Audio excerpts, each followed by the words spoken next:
I remember it as if it were yesterday, but part of it is remembering the memory.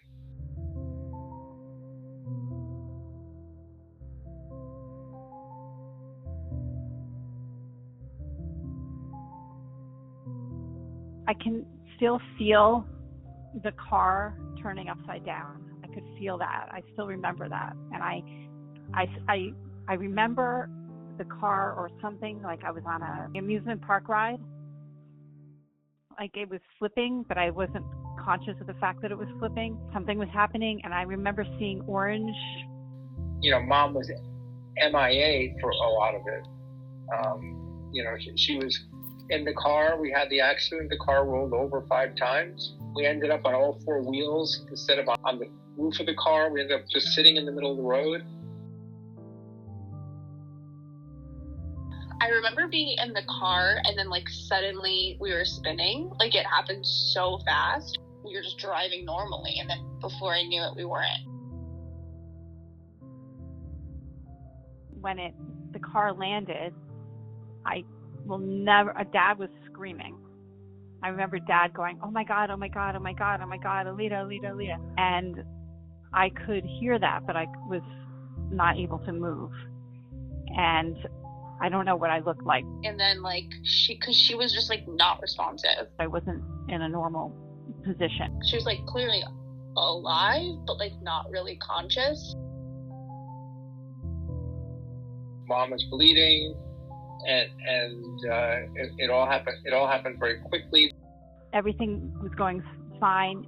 You guys were eating in the back, snacking in the back seat. I don't remember the actual moment it happened. I remember just feeling what is going on? I don't really remember being consciously freaked out. I mean, I was scared, but I was more just probably in shock. I don't remember anything visual, but I just remember sounds. I literally saw Mom almost die. I saw it all.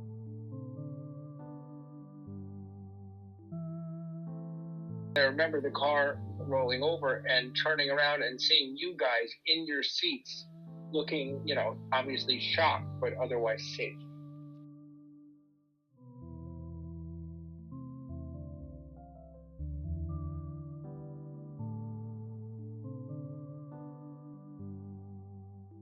The day itself, the color of the sky, the temperature, totally contradicted the trauma that we were all going through.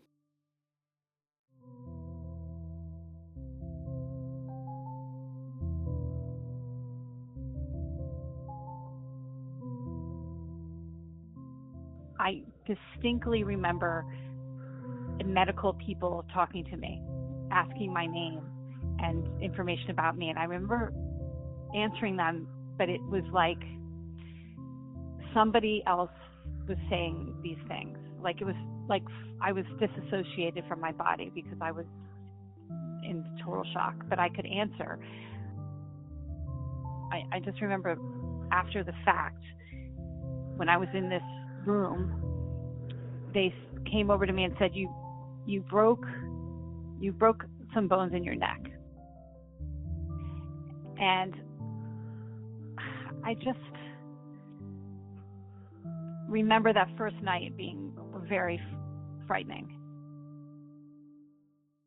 I remember seeing Mom for the first time. That was scary. I think that was the first time that I got really scared. Mom's condition was very much in question. We didn't know what was happening, what the prognosis would be.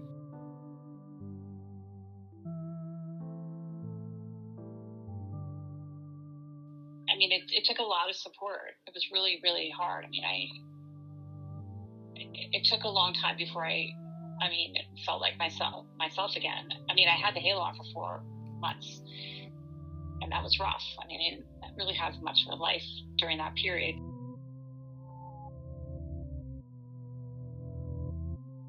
The halo came off in October, and Dad called every doctor and really fought to get it off when they said they were going to get it off.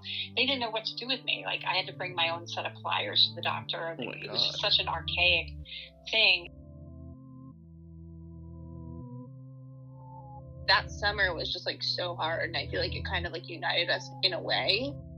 you were so young, but we bonded. And I mean, Dad is an incredibly strong person, and I don't know the half of it, because he just kept everything afloat the whole time. I mean, he had his mom and grandma and everything, but he was there every day with a 5-year-old and 8-year-old. He's disabled. His wife's in the hospital for a long time, and it must have been really, really difficult. But we made it.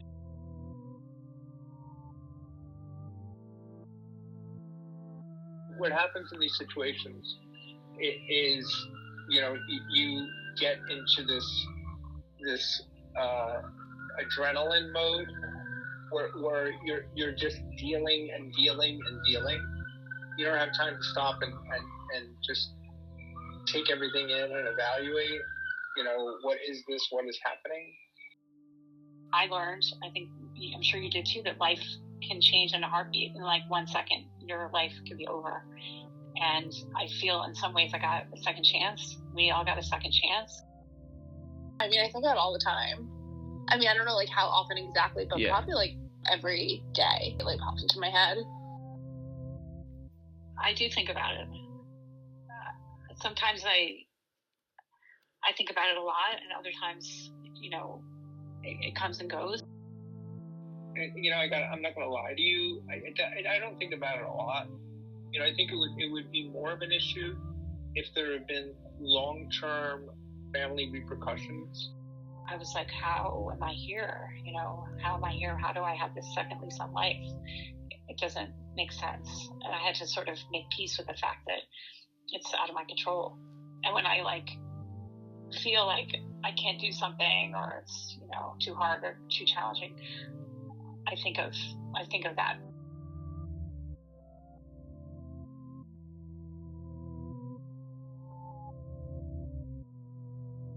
They would say, if it doesn't kill you, it'll make you stronger. Yeah. And the way I look at it was, if going through this means getting stronger, fuck that. I don't need strength through this trauma. Basically, I can find strength other ways.